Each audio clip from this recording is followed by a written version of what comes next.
കൂട്ടുകാരെ, നമുക്കിന്നൊരു കഥ കേട്ടാലോ? കഥയുടെ പേര് സ്വർണ്ണാപ്പിൾ തേടിയുള്ള യാത്ര. ഒരിക്കൽ ഒരു കൊച്ചുകുട്ടി തൻ്റെ അച്ഛനോട് ചോദിച്ചു, അച്ഛാ, ഏറ്റവും വലിയ ഭാഗ്യം എവിടെയാണ് ഇരിക്കുന്നത്? അച്ഛൻ അവനെ പുറത്തെ തോട്ടത്തിലേക്ക് കൊണ്ടുപോയി ഒരു ചെറിയ തൈ കാണിച്ചു കൊടുത്തു. എന്നിട്ട് പറഞ്ഞു, നീ ഈ ചെടിയെ ദിവസവും പരിപാലിക്കുക. അതിൽ എന്നെങ്കിലും ഒരു സ്വർണ്ണാപ്പിൾ ഉണ്ടാകും. അന്ന് നിനക്ക് ഭാഗ്യം ലഭിക്കും.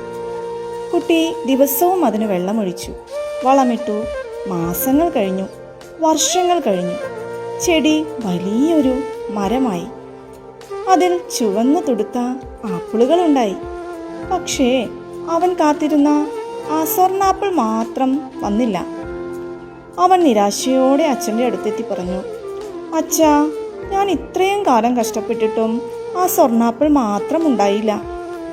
അച്ഛൻ ചിരിച്ചുകൊണ്ട് അവനെ മരത്തിനടുത്തേക്ക് വിളിച്ചു. ആ മരത്തിൻ്റെ തണലിൽ അയൽപ്പക്കത്തെ കുട്ടികൾ സന്തോഷത്തോടെ കളിക്കുന്നുണ്ടായിരുന്നു. വഴിയാത്രക്കാർ ആ മരത്തിലെ മധുരമുള്ള ആപ്പിൾ കഴിച്ച് വിശപ്പടക്കുന്നുമുണ്ടായിരുന്നു. അച്ഛൻ പറഞ്ഞു, മകനെ, നീ ആ മരത്തിലേക്ക് നോക്കൂ.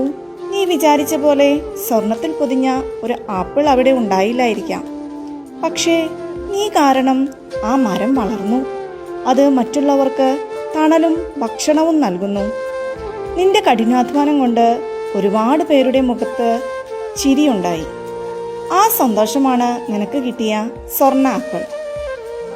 കൂട്ടുകാരെ, ഇതിൽ നിന്നും നാം മനസ്സിലാക്കേണ്ടത് എന്താണ്? ഫലത്തെക്കുറിച്ച് ചിന്തിക്കാതെ നമ്മൾ ചെയ്യുന്ന നല്ല പ്രവൃത്തികളാണ് ജീവിതത്തിലെ യഥാർത്ഥ ഭാഗ്യം. Thank you.